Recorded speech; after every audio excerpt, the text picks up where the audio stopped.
how much, Quentin, do you think there's sort of hot air around? Oh, tremendous amounts of that. MPs threatening to say, I'm not going to vote for it on the third reading, but actually it may pass later on today. I'm slightly inured to these cliffhangers, or these... Do you remember the old films? There always used to be someone tied to a railway track, and the puffing engine would be approaching, and every time... For an hour. It didn't seem to get any closer. Yeah. But you never know, perhaps this will be the day that it all happens. I also used to have 2 Patterdale Terriers, and they used to fight like mad. They used to get... One used to get one around the neck, and the other used to bite on the nose. And blood used to spurt up the wall, and it was impossible to separate them.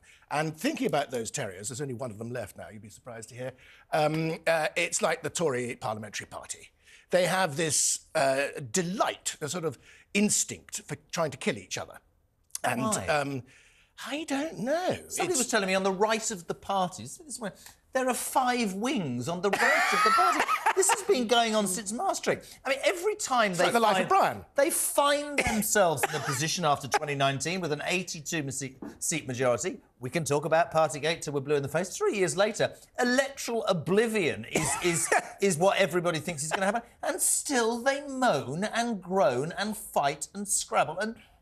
Incorrigible. Just incompetent, man. Yeah, well, I don't know, but it's quite a spectacle, isn't it? Yeah. And the really bad news for the Conservative Party's electoral hopes is that the public do not like riven parties. No. And they tend to view this with disregard and also to punish it at the ballot box. I think there's sort of 2 things. There's the fighting going on. There's also quite a lot of pretending going on. If MPs coming out, speaking to programmes like us and saying, no, I'm fully behind this Rwanda plan. It's going to work. It's all going to be a deterrent. Rosie?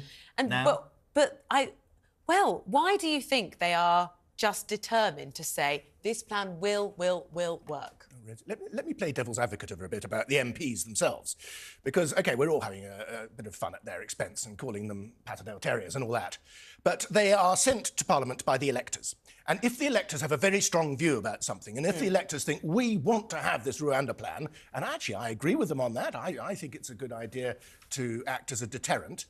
If the electors feel really strongly about something, then it is, you could argue, the duty of the elected representative to try to achieve that. To carry it out, And therefore, a party that is riven, as I was saying earlier, may in fact be a party which is galvanised by proper philosophical debate. That is a view, and it does need to be put. I would counter that with, when you talk about all the drama and the chaos, with a year to go, I would risk... Oh, that's a bit weird, everything's gone blank in the studio.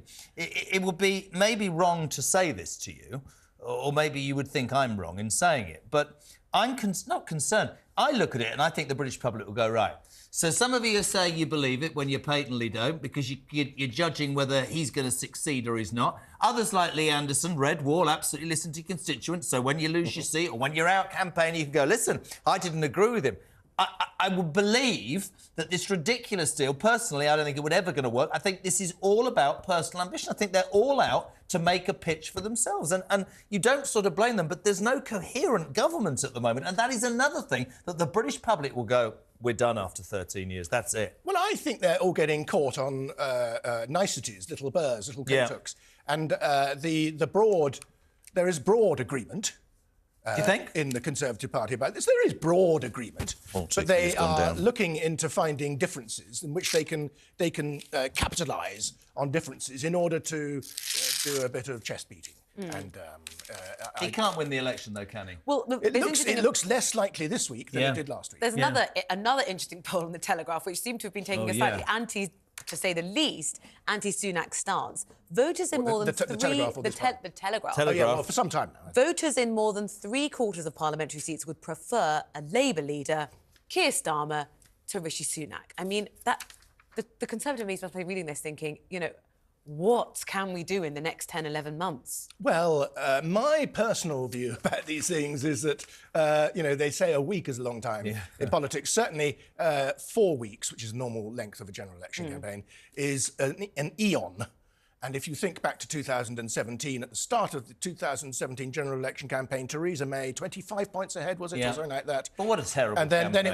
it was a no-score draw in the end. And actually, in that campaign, arguably, Jeremy Corbyn was much less electable.